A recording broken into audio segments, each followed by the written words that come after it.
Et moi. Salut à toi. Alors, il n'y a pas longtemps, je suis allé en Suisse, du côté de chez nos amis helvètes. Je suis parti d'abord tout premièrement au Silicon Chalet. Rien à redire, t'es super.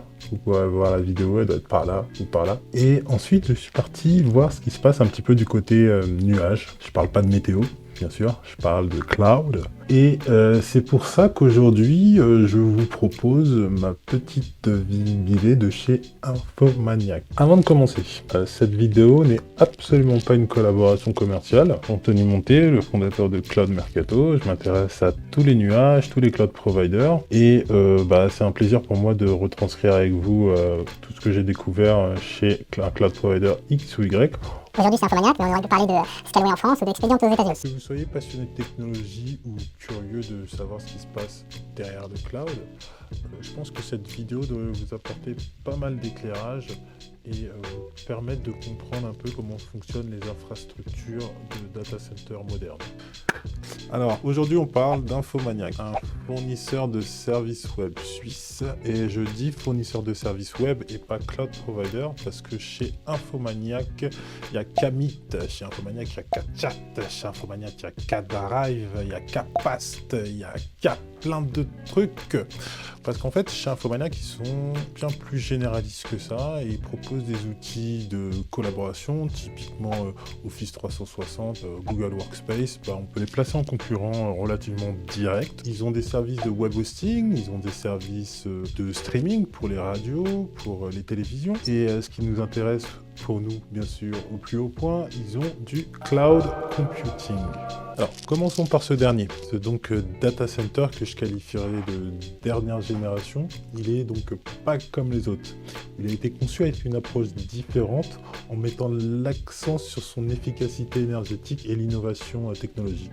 Au cours de cette visite, on va voir comment Infomaniac relève le défi du stockage de masse avec plein de CPU, plein de GPU, consommant des tonnes et des tonnes de watts, tout en cherchant à réduire son impact environnemental. 3 days later.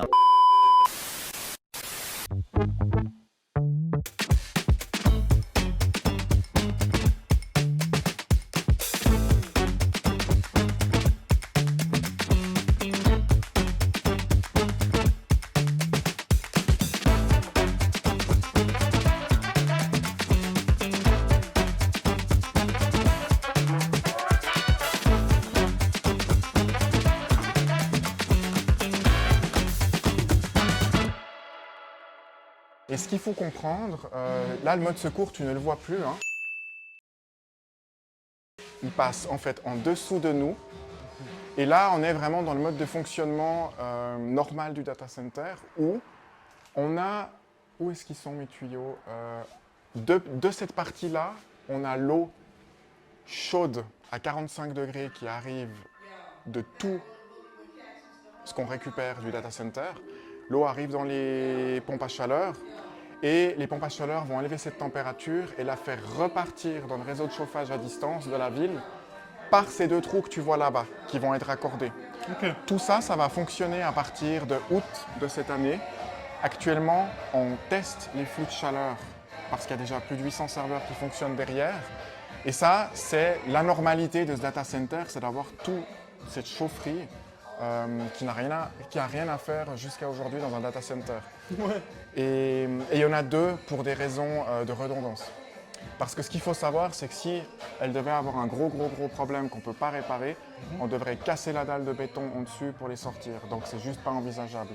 Et on a dû aussi tester avec les fournisseurs que ces pompes à chaleur fonctionnent pour élever la température si haute. Parce qu'à la base, elles ne sont pas faites pour cet usage-là. Okay. Nous, on a dû garantir qu'elles allaient fonctionner 30 ans avec une élévation de température jusqu'à 67, voire plus l'hiver. Et puis là, ce que tu vois, c'est des réserves pour toujours être en mesure d'injecter du chaud dans le réseau de chauffage à distance. Parce que c'est une sécurité. Et là, cette installation-là, c'est que pour l'écoquartier qui est en dessus, parce qu'eux, ils vont avoir de la chaleur en direct sans aucun intermédiaire. Ce qui fait qu'ils vont payer l'électricité la moins chère de Genève. Quoi. Ouais. Parce qu'il n'y a pas l'opérateur de réseau de chauffage à distance entre les deux. Ouais, Et nous, on la revend en prix coûtant. en plus, il y a beaucoup moins de pertes. Absolument. C'était Ah direct. oui, c'est du direct. C'est du direct. Et les habitants ne sauront peut-être même pas qu'ils prennent des douches chauffées par des serveurs. Quoi. Et ça, tu dis ce bassin-là, là, Ça, c'est le réservoir. c'est un réservoir. Ça, c'est un réservoir pour faire tampon. Et finalement, oui, c'est pour faire non seulement pression avec de l'eau, toujours avoir de la pression. C'est ça. Et, Du chaud. Et du chaud. En fait, ce qui est paradoxal, c'est qu'il y a l'angoisse de toujours avoir une arrivée de courant, mais l'angoisse aussi d'évacuer la chaleur calorifique du data center. Et ici, c'est presque drôle parce que la peur, c'est de ne pas en avoir assez et puis d'avoir une zone tampon. Quoi. Donc c'est hyper intéressant. Quoi. Effectivement, vous êtes sur les fontaines du château de Versailles, là. Avec beaucoup d'eau, beaucoup d'eau pour C'est ça. un data center. C'est ça. Et là, c'est impressionnant parce qu'ils ont vraiment tout isolé les tuyaux. Parce que le but, c'est de perdre le moins possible d'énergie. On a aussi isolé les sols pour pas que la chaleur, elle parte dans le sol. Parce que nous, on la veut, la chaleur. Ouais. Et franchement, je suis impressionné de l'avancement qu'ils ont fait. Ça, c'est des moteurs. Ouais, ouais. Il y a 4 moteurs aussi par pompe à chaleur. Après, Boris, lui, pourrait t'expliquer tout dans le moindre détail. Moi, je peux que t'expliquer le principe général, quoi. Ah, Parce que ça va vite en détail. Boris, C'est lui qui conceptualise. il ouais. conceptualise tout. Ouais. Ah, d'accord. Donc, En il fait, est vraiment parti se former sur Le concept du data center, l'industrie, système tout. fermé, tout ça, ça vient de son cerveau. Ouais. C'est D'accord. lui qui a dit non, mais en fait, on pourrait faire comme ci, comme ça. Après, on est aidé par des gens externes qui font les simulations de chaleur et tout ça. C'est pas lui qui pose tout ça et tout, c'est les sociétés, c'est les sociétés des pompes à chaleur. Par contre, lui, oui, il a une compréhension Des- totale de tout ce qui se des passe flux, ici. des choses Et s'il caloportiques. serait là, il te parlerait de la COP de la pompe à chaleur, c'est l'indice d'efficacité, tout ça. Il va rentrer dans le détail le plus précis, quoi. Donc c'est là, en fait, une pièce maîtresse. L'autre, on va la voir tout de suite, elle est juste à côté. Parce qu'ici, il y a une question que tu m'aurais tôt ou tard posée, c'est je comprends pas, ici j'ai de l'eau, là-bas j'ai de l'air. Comment... Ouais, c'est pas faux. il manque un truc, là. Et voilà, ce qui nous manque, le maillon manquant, j'espère que là c'est ouvert. Mince. Le maillon manquant, mais on ira chercher la clé après. On va aller chercher la clé, en fait, parce que ça va nous embêter partout. Je te laisse passer. Là, c'est ma prison dont je te parlais. C'est vraiment, ça ressemble, hein, avec ces portes comme ça. Si tu as déjà été dans un centre pénitentiaire, la métaphore se tient. Et là, tu as les allées de serveurs. Donc actuellement, il y a 800 serveurs rackés et tout ça, c'est de l'espace libre qui va être occupé. Et évidemment, là, on marche sur des faux planchers. Dessous, c'est vide. Et pour faire en fait passer l'air froid qui viendra soit du rejet des déchets des pompes à chaleur, soit du système de secours. Ok. Et puis, une allée sur deux est chaude-froide, chaude-froide. Ah ouais. Quand c'est une allée froide, ah bah, je peux rentrer là. Quand c'est une allée froide, c'est ouvert par des grilles pour faire monter le froid. Et on cloisonne tout pour forcer l'air froid à aller là où on veut, c'est-à-dire dans les serveurs. Et dans les allées chaudes, c'est fermé au sol et c'est ouvert au plafond. Là, tu vois, c'est fermé. Parce qu'on veut que le froid, il reste. Et le chaud, il part en haut et il est récupéré au fond du data center pour être revalorisé. Ok. Effectivement, on peut sentir sur le pantalon qu'il y a de la froid qui Ouais. vient en dessous. Exactement. Et là, ils ont déjà tout cloisonné pour pas qu'on perde en efficacité énergétique par rapport au froid. Et donc l'idée du froid, c'est de passer dans ce petit trou des serveurs là Exactement. pour aller dans l'autre allée de l'autre côté. Exactement. Nous, notre but, c'est vraiment d'utiliser le plein rendement de la transformation du watt électrique en watt chaleur. Et bien que tous les composants, comme les lumières, les pompes à chaleur, les tableaux électriques, ça produise aussi de la chaleur, l'énorme majorité de ce qui consomme l'électricité dans un data center, c'est les serveurs. Donc c'est pour ça qu'on cloisonne tout, pour vraiment pas perdre de l'énergie à ce niveau. Et là, on a une allée chaude. Celle-ci, elle est beaucoup plus remplie. Je peux te montrer ici les serveurs avec les GPU. Donc là, on est dans une allée un peu plus remplie. Là, tout ça, c'est les serveurs avec des GPU. Mais ce n'est pas les plus puissants. Les plus puissants, ils sont dans des serveurs comme celui-ci. Et là, tu as du NVIDIA A100 ou H100. Ok. Et puis après, ici, tu as un mix de serveurs différents. Parce qu'on a 20 produits. Donc on a à la fois des serveurs qui qui encode des vidéos pour le streaming, des serveurs de stockage, des computes. Tu as vraiment une diversité de serveurs hyper large. C'est pour ça que c'est très dur pour nous de dire combien de serveurs on va mettre ici. Ça va dépendre en fonction de l'évolution des produits. C'est ça. Qu'est-ce qui va croître le plus? Ça dépend du marché aussi. Ouais.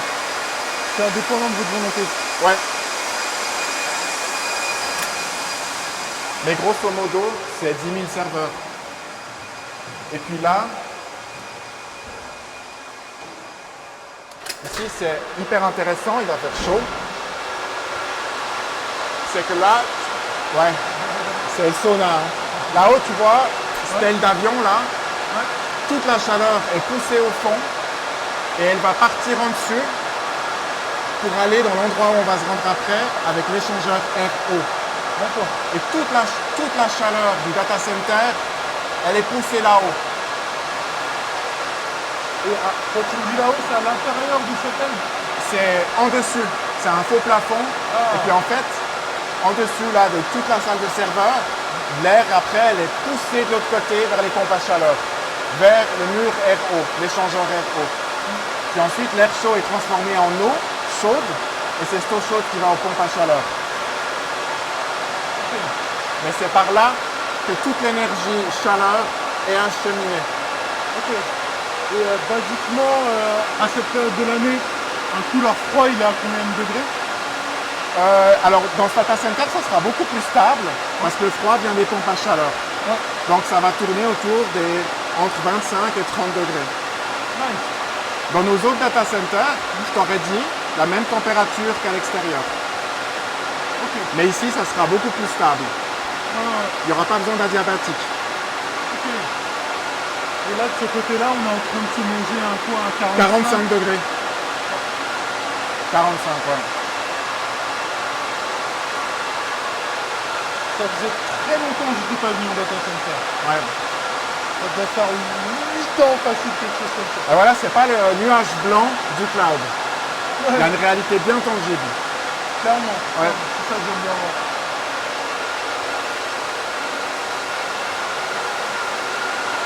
Et dis-toi que là, c'est du test. Donc à haut rendement, ça peut monter plus. Et là, en hiver, c'est le rêve pour tomber malade. Parce que tu as les allées froides qui sont vraiment froides et tu as les allées chaudes à 45 degrés. C'est pour ça que j'ai pris ma veste.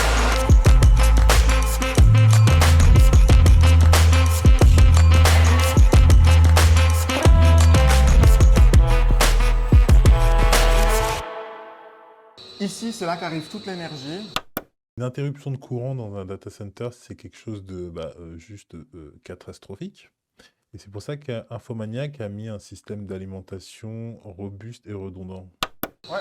Donc concrètement, toute l'énergie du data center passe par ces tuyaux en aluminium, c'est plus du cuivre, ce qui est beaucoup mieux pour l'environnement parce que le cuivre avec l'or, c'est ce qui est le plus dommageable en termes d'extraction minière. L'aluminium, il y en a beaucoup plus et on le récupère aussi beaucoup plus. Et là, tu as toute l'énergie qui arrive, tout est redondé. C'est pour ça que tu as plusieurs arrivées d'énergie. Et c'est ça qui va faire le lien avec les onduleurs, les batteries, les génératrices, pour assurer là aussi la continuité du fonctionnement du data center si les arrivées de courant devaient ne pas fonctionner. Comme je te le disais, la parano ici, c'est que quelque chose s'arrête parce que c'est inimaginable de redémarrer des dizaines de milliers de serveurs là derrière. Ouais, clairement. Et du coup, on est en x2. On est en x2. Tout est conçu de telle manière à ce que on peut perdre une arrivée entière et tout peut fonctionner. Après, Boris, lui, il pourrait t'expliquer la signification de ces flèches et de ce courant. Il y a Monsieur Bidouille, si jamais, qui a fait une vidéo YouTube sur le sujet dans le D4 et il l'explique en détail. Ouais. Si jamais il y a des gens qui voudraient vraiment avoir le fonctionnement exact. C'est bizarre une salle dans un data center qui est silencieuse. Effectivement, il y en a d'autres. Ah bah là c'est intéressant. C'est le stock qu'on a pour le moment pour le D4. Il faut savoir qu'ici c'est un peu le bordel parce que c'est pas finalisé. Un data center qui est opérationnel, tout est clean. Tu n'as pas des cartons comme ça ou des choses comme ça. Dans nos autres DC, c'est léché quoi. Et là, bah, c'est le matériel que tu retrouves dans les serveurs. Hein. Donc, tu as des disques à plateau encore pour certains services. Les fameux SSD dont je te parlais, qui étaient fabriqués en Allemagne. Alors ça, c'est du bon Dell traditionnel. Mais je pense... Non, ça, c'est encore du Dell. Mais maintenant, on est plutôt... Pas non plus là-dessus. Ils sont où? On en avait plein. Je pense qu'ils les ont utilisés. Ah, c'est ceci. Ouais, ça c'est du Made in Germany, fait chez Swissbit. Et c'est ça qu'on privilégie maintenant le plus. Je peux voir? Ouais. Et ça, ouais, c'est du Made in Europe, quoi. C'est pas du Dell ou du Samsung. Ou... Il le renforce pour une raison quelconque? Bah, vu la matière, ça ressemble à de la dissipation de chaleur, ça. Après, moi, je suis pas ingénieur, mais ça ressemble à la dissipation de chaleur parce que ça ressemble un peu au radiateur qu'on met sur les CPU. Ouais, c'est vrai. Donc, et puis c'est vrai que par rapport à du Dell, la dissipation a l'air plus optimisée parce que là, ici, on a du plastique. Et ici, on n'a pas ces stries qui ressemblent au radiateur des CPU. Donc, je pense qu'ils l'ont fait pour une raison. Et l'avantage de bosser avec eux, c'est qu'ils ont des profils de configuration des SSD qui sont différents, optimisés pour différents usages. Et ils les benchmarkent sur nos propres serveurs. Ils sont venus en Suisse nous rencontrer. On leur a donné des serveurs pour qu'ils testent les SSD et les profils de config pour nos serveurs. Donc on a un niveau de personnalisation qu'on n'aurait pas avec Samsung ou du Dell.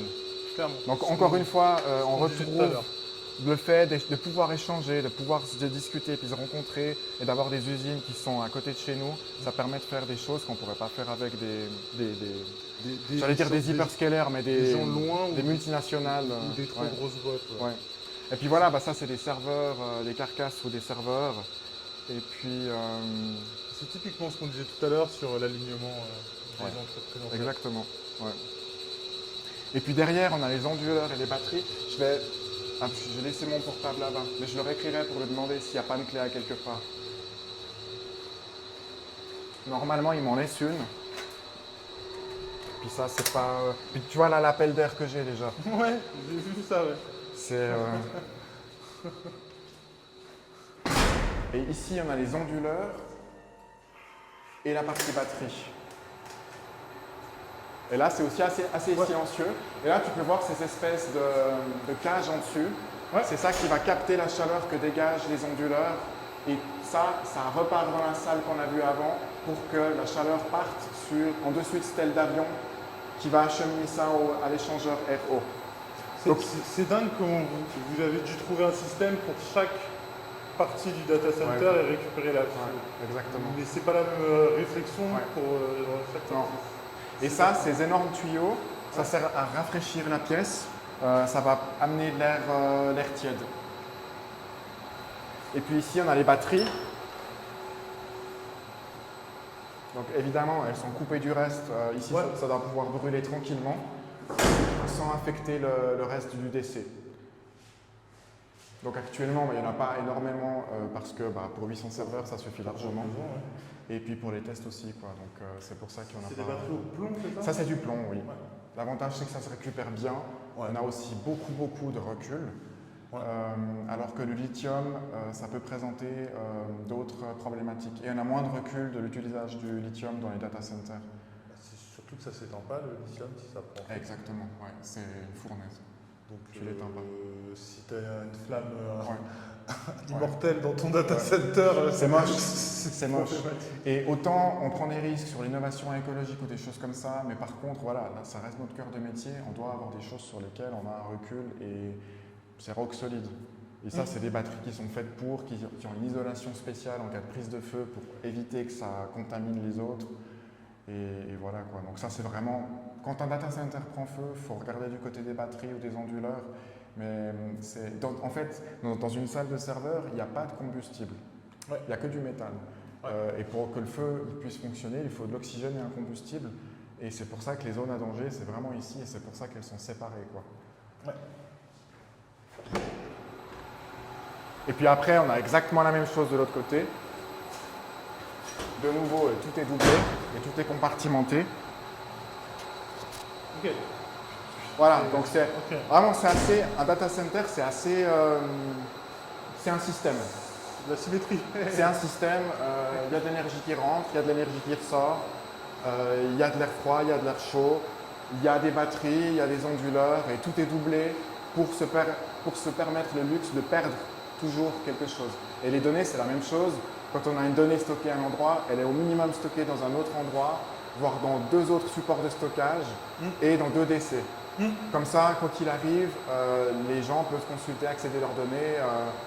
Et c'est ça qui crée la confiance du cloud et c'est ça qui fait que les entreprises ont accepté progressivement de délocaliser ça chez des gens dont c'est leur métier.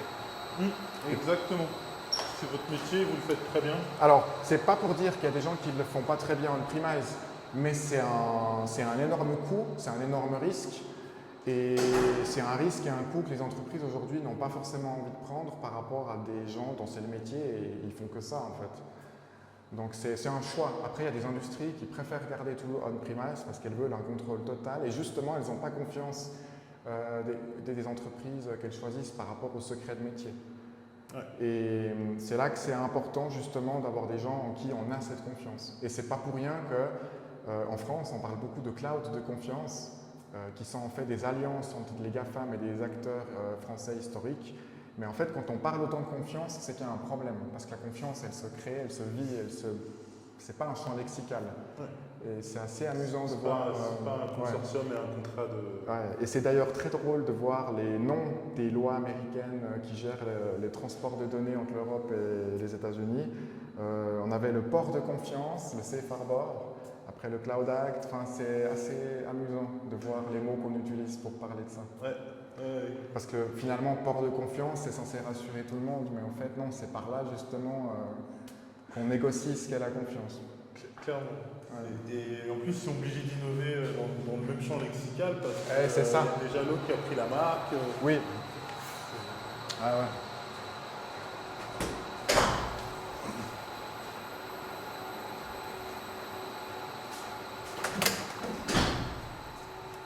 Et là, on peut monter les escaliers ici. Yes. Et là, de nouveau, on est dans le mode secours. Où, là, j'espère qu'on peut… Là, on est en train de redonner ce qu'on avait à l'entrée, c'est ça? Ouais, c'est dommage, je ne peux pas non plus. Parce que ce qui est intéressant ici, c'est de voir le trou que tu as sur la droite. De nouveau, pour laisser passer l'air qui serait du coup évacué cette fois. Donc là, on perdrait toute l'énergie du data center à l'extérieur, donc elle doit pouvoir passer. Et puis de nouveau, mur de ventilateur pour créer un appel suffisamment gros pour vider tout ça. Ici, de nouveau, clapet. Parce qu'en temps normal, ça doit être fermé, on veut garder la chaleur dedans. Ouais. Puis en temps de secours, on veut ouvrir pour que l'air chaud passe. Et ensuite, au final, évacuation à l'extérieur, où tu retrouves notre mur anti-son et un puits pour évacuer le chaud à l'extérieur. Ok, yes. Donc de nouveau une symétrie parfaite. Sauf qu'ici, on ne refiltre pas l'air une deuxième fois, donc il n'y a pas un mur de filtre. Ouais. Ça, on l'a que en entrée, ce qui est logique. Parce que dans le DC, normalement, on n'a pas d'arrivée de poussière ou d'air. Elle est filtrée en amont. Ouais. Et comme c'est un système fermé, en temps normal, c'est assez bien, parce qu'on n'a aucune particule ou aucune poussière ou détritus qui peuvent rentrer. Donc ça, c'est bien. Ouais, tout à fait. Vous pouvez donc avoir une éruption volcanique dans le coin. Le data center continuera à tourner. Ouais. Si je prends l'exemple… L'aération. Si je prends un exemple extrême en Islande, s'ils ont une éruption volcanique et qu'il y a des cendres, dans un système comme ça fermé, ça n'aurait pas d'impact. Voilà. Pour autant qu'il ne fonctionne pas en mode secours, mais là, il y aurait le filtre qui serait censé bloquer tout ça en amont. Conçu pour ça à la base. Les pompes à chaleur, typiquement, on nous a dit non, mais normalement, c'est des pompes pour des immeubles, quoi. Et puis, c'est pas censé élever la température si haut, quoi. On ne chauffe pas des immeubles à 67 ou 80 degrés. Et c'est juste ça, quoi. Et après, tout le reste aussi. Et c'est là où Boris, il a le cran de dire est-ce qu'on ne peut pas utiliser ça dans un DC, choisir le bon modèle et faire les tests avec le constructeur et le faire, quoi. Et convaincre. Et c'est là où les gens avec qui tu as discuté ont raison. Il y a une phase où il faut convaincre, et puis pour convaincre, il faut faire des tests et montrer que les tests sont concluants, et surtout montrer la valeur ajoutée, parce qu'elle est énorme. Ouais. Ne pas recracher d'air chaud. C'est ça, et c'est constamment. C'est pas juste en fait… Quand on roule une voiture, là c'est constant. C'est vraiment les serveurs, il n'y a pas des moments où ils s'éteignent ou ils s'allument. Hein. Une fois qu'on les allume, ils sont là très très très longtemps. Chez nous, voilà, un serveur peut tourner jusqu'à 15 ans. Et les gens nous disent souvent, mais vos serveurs, ils n'ont pas des problèmes avec des températures plus hautes, surtout dans nos anciens DC. La réponse, elle est non. C'est des machines, ce pas des êtres humains. Ils peuvent supporter cette chaleur. C'est pas un problème. Et les constructeurs le garantissent. Ça peut même fonctionner jusqu'à plus de 60 degrés plusieurs heures par année. Et en plus, nos serveurs, on les utilise jusqu'à 15 ans. Donc, s'il y avait un problème, on l'aurait vu, quoi. Et ça fait depuis 2013, nous, qu'on fait que ça. Il n'y a plus de clim. La seule clim qu'on a, elle est dans les salles des batteries. Il y en a une petite pour garder une température millimétrée à l'année, parce que ça permet de les utiliser beaucoup plus longtemps et puis de réduire aussi les risques d'inflammation. Chimiquement, c'est tout le temps la même température. Un peu comme le vin, quoi. Ouais, tout à fait. Donc, c'est la seule raison pour laquelle on a une clim dans un data center. Là, tu vois en fait un tuyau non isolé. Ouais, c'est ce que je me Alors, disais. esthétiquement, c'était plus joli, parce que tu te dis le rouge, c'est le chaud. Mais par contre, c'est vrai qu'il y a une perte de chaleur plus importante. Puis là, on voit vraiment qu'ils sont en train de préparer les arrivées, le retour et l'aller vers le réseau de chaleur à distance. Parce qu'en fait, il y a un flux qui part, c'est ce qui va chauffer les gens, puis il y a un flux qui revient. Ouais. Et puis en fait, c'est un circuit qui est fermé aussi. Et c'est en passant dans les pompes à chaleur que l'eau, elle va monter la température pour les gens. Ok. Puis octobre, novembre dernier, il y a des serveurs qui sont allumés. Ouais. Donc, et puis il était déjà posé avant. Parce que quand tu allumes les serveurs, c'est qu'il y a déjà un peu du réseau et les arrivées, les tableaux de bord électriques. Mais que des serveurs peuvent fonctionner, en tout cas pour des tests, ça fait depuis octobre-novembre l'année passée. Et là, tout ça, là, ça sera assourdissant après ici, je pense. Hein. Il y aura du bruit, enfin, il y a de l'eau qui passera. Tout ça, ça va démarrer août. Ok. En août, il y a déjà suffisamment de chaleur là pour le réseau de chauffage, pour allumer les pompes. Parce qu'avant, il y avait le problème, il n'y avait pas assez de chaleur. Oui, il faut d'abord Ouais. enclencher la machine pour pouvoir... Il faut suffisamment de chaleur pour que ça vaille le coup de démarrer des pompes qui consomment quand même beaucoup d'électricité. Ouais. Mais cette électricité est aussi revalorisée. utiliser. C'est ça qui est chouette, quoi. Non, c'est comme je disais là-bas, c'est marrant comment vous récupérez toutes les chaleurs, vous Ouais. récupérez toutes les consommations. Ouais. Mais ça, c'est vraiment Boris qui a cette préoccupation de chaque data center aller plus loin que ce qu'on faisait avant. C'était une révolution déjà de plus climatiser. Et là, c'est une révolution de plus perdre cette énergie. Et après, les autres révolutions, elles se situeront à ne plus forcément faire un mode secours aussi développé, parce que c'est une perte d'espace et une consommation de matière énorme. Et aujourd'hui, la vraie sécurité, c'est la redondance. Ouais. En dehors de la sécurité d'accès physique. Ouais. Mais c'est la redondance. Aujourd'hui, on doit pouvoir se permettre de perdre des décès entiers sans que ça se remarque. Ouais. Et c'est la multiplication des points de présence qui fera la vraie sécurité pour Infomaniac. Et c'est pour ça que là, on est dans une phase où on veut multiplier les décès et qu'on a déjà un projet en cours et qu'on pense déjà au suivant.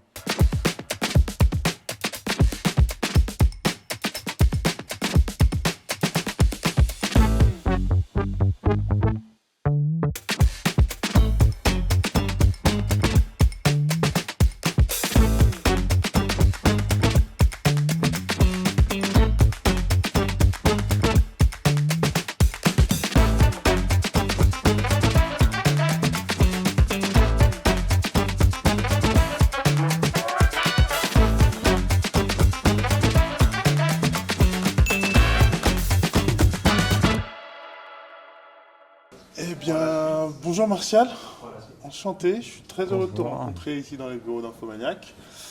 Est-ce que tu pourrais te présenter rapidement, s'il te plaît? Oui, donc moi je suis Martial Foll, je suis responsable infrastructure, système, réseau chez Infomaniac. Donc je gère une équipe plusieurs équipes d'une cinquantaine de personnes. Et donc c'est toutes les personnes qui vont construire le cloud, du coup, et faire en sorte que ça fonctionne le mieux possible. Ouais. Tu me dis responsable système et réseau.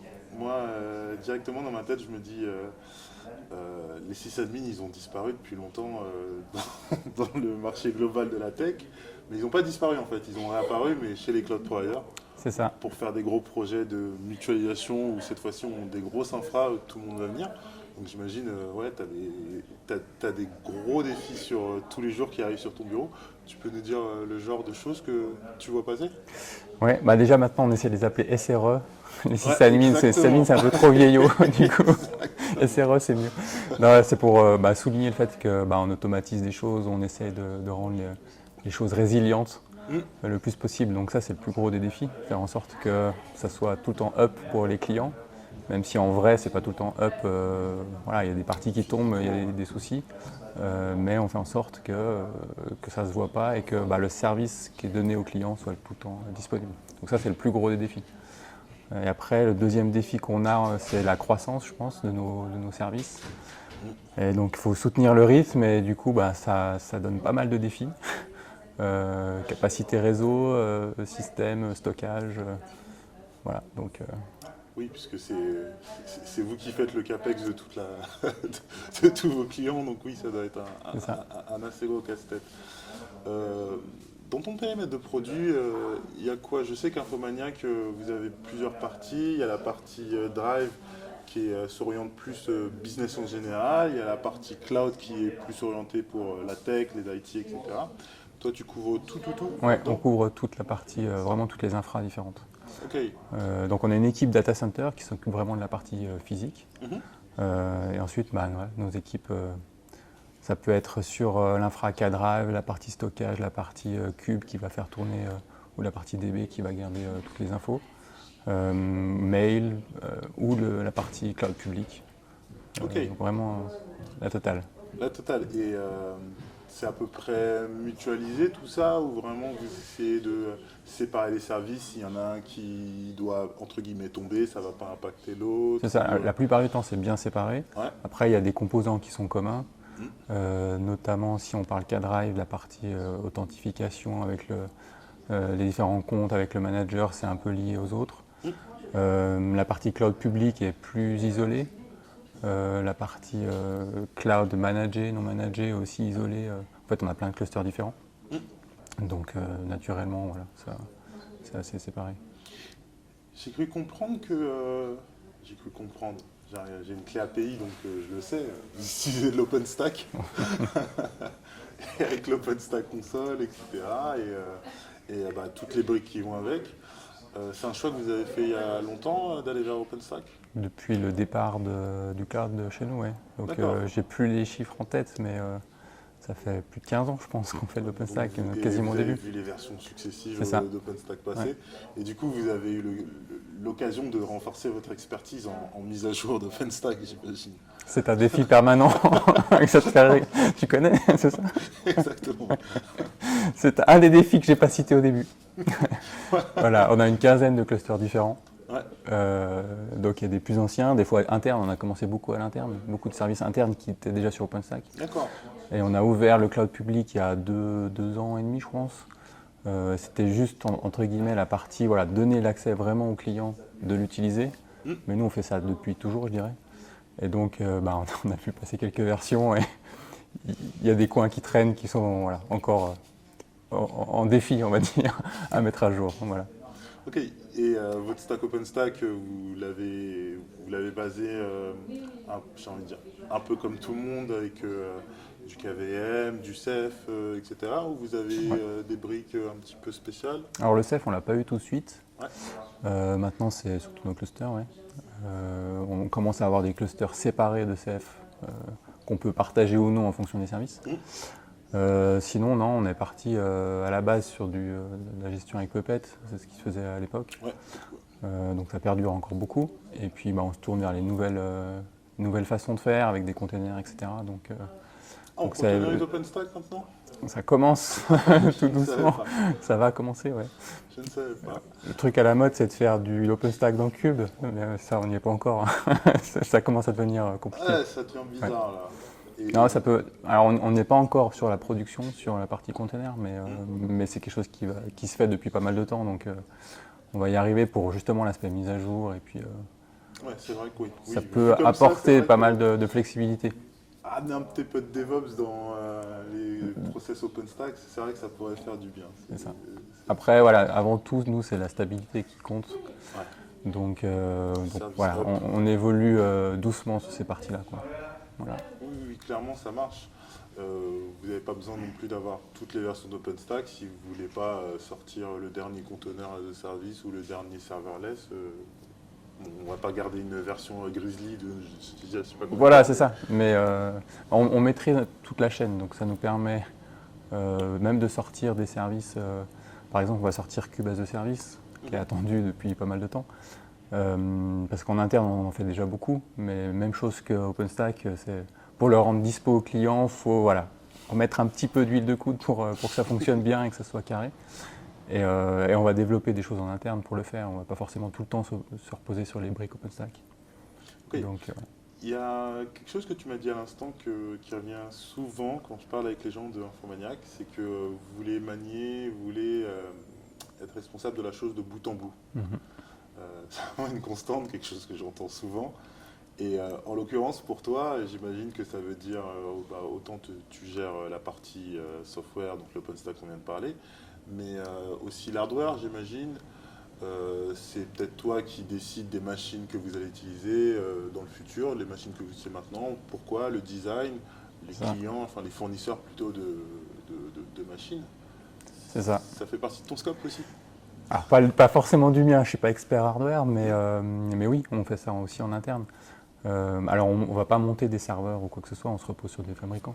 Mais le choix et la définition vraiment de différents types de modèles hardware en fonction des services, comme on disait tout à l'heure, est très très important. Ouais. Et je crois que c'est l'ADN d'Infomaniac de tout faire nous-mêmes. C'est pour ça que tu dois l'entendre souvent.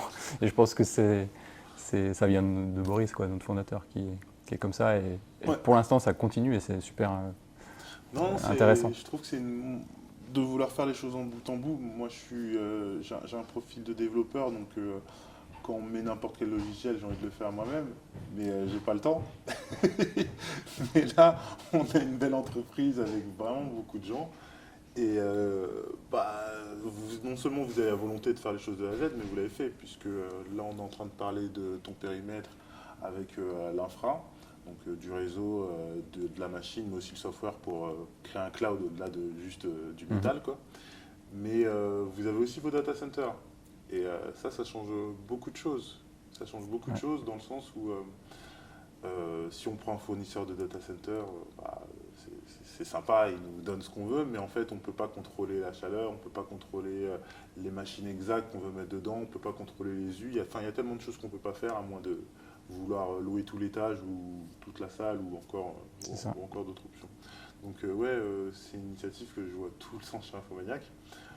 Tout ce qu'il y a à dire, c'est félicitations, puisque vous le dites et vous le faites.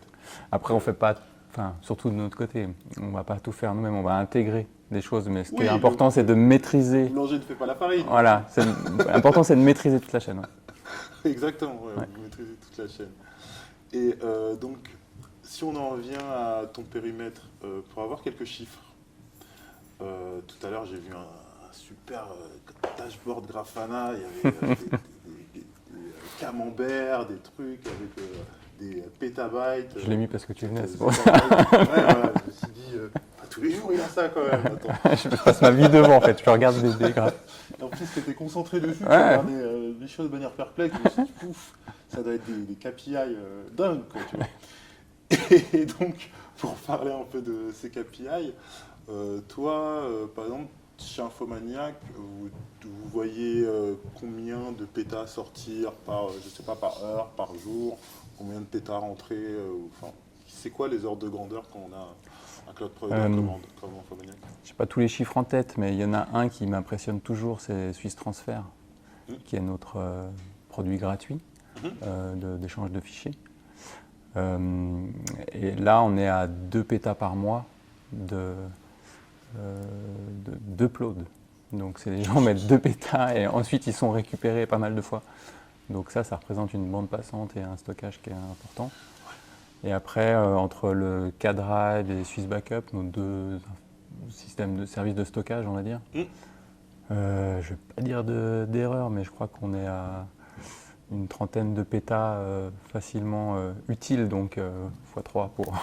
Ouais, c'est ce que j'allais te poser comme question, c'est on vous envoie 20, on vous envoie 2 pétas, vous devez en stocker 6. C'est ça. Voilà. Ok, si ce n'est pas plus, au cas où. Ouais. Et ces réplications, cette redondance chez Infomaniac, ça s'implémente comment? Comment vous faites pour avoir plusieurs régions, pour proposer à vos clients une durabilité et une availabilité maximum? Sur le stockage, c'est basé sur de l'OpenStack, Ouais. Swift. Et donc on a 3 régions de stockage. Donc, pour l'instant on a 2 DC, donc il y en a 2 dans un principal et la 3e dans le 2e DC. Et puis voilà, c'est pour ça qu'on dit que c'est répliqué 3 fois, c'est que chaque bloc va être écrit sur 3 serveurs différents, quoi. Yes. Donc ça c'est au niveau stockage, et au niveau compute, avec le public cloud, c'est justement un des gros défis du moment. Là on sort notre nouveau data center, que vous allez aller voir après je crois. Et avec ce nouveau data center, on amène notre 2e région public cloud. Donc ça c'était une attente de notre côté et aussi pour nos clients, pour pouvoir s'assurer, on a 3 AZ dans chaque, on aura 3 AZ dans chaque cluster. Et voilà, avoir un vrai DC séparé, une vraie région séparée, c'était le... Et qu'est-ce qu'on appelle une AZ chez Infomaniac? Puisque chaque cloud provider a un petit peu sa description de la chose. Des fois on a du 200 km, des fois on a du 100 km, des fois du 50 km. Des fois ils sont plus en termes de combien de secondes de l'un à l'autre, etc. Sans Donc, parler trop de distance. Nous les AZ c'est vraiment dans une région, OpenStack. Donc la région c'est dans le DC. Et les AZ c'est des zones dans le DC qui sont différentes. Ok. Avec de l'isolation physique et puis réseau, etc. Pour garantir que si une AZ tombe, on peut être dans la même région de notre premier DC, on ne sera pas impacté. Yes, on est toujours avec une logique en 3. Voilà. Et donc les régions, elle va bientôt sortir, ça sera vraiment un DC différent. Ok, Voilà. Séparé géographiquement, etc. C'est ça. Ok, très bien. Et toi, dans la logistique, sur ton périmètre à toi, la logistique qu'il faut pour préparer ce DC, tu en perds des cheveux ou ça va? Non, ça va encore. J'ai pas trop. J'ai la barbe qui blanchit, c'est tout. Non, alors pour la nouvelle région, ça va. C'est un gros investissement et puis du temps, etc. pour valider que tout fonctionne. Donc là, c'est vraiment le boulot qui est en cours. Là où c'était plus costaud, c'est on a aussi déménagé un DC. C'est-à-dire que notre nouveau data center, notre plus ancien qui était écologiquement un peu moins performant, on en a profité pour le décommissionner. Et là, c'était un planning d'1 an à prévoir pour bouger avec un minimum de coupures tous les serveurs. Ouais. Donc là, c'était plus sportif. Ah ouais, j'arrive pas en fait à m'imaginer, à picture le truc de me dire tous vos clients là qui ont 10 ans et qui font des trucs d'il y a 10 ans, voire d'il y a 25 ans des fois, vous arrivez à les prendre et à les déplacer quasiment sans coupure d'un endroit à l'autre. C'était ça, quasiment sans coupure, sur certains services très anciens comme tu dis. Et on en a profité pour essayer d'en convertir, c'est-à-dire des vraiment très vieux qui étaient là depuis longtemps dans ce DC. D'essayer de leur dire, là, vous migrez sans coupure, ça va être vraiment très dur. Donc, quitte à faire une petite coupure, autant basculer dans quelque chose d'un peu plus nouveau. Passer de COBOL à Python. Voilà, c'est ça. D'accord.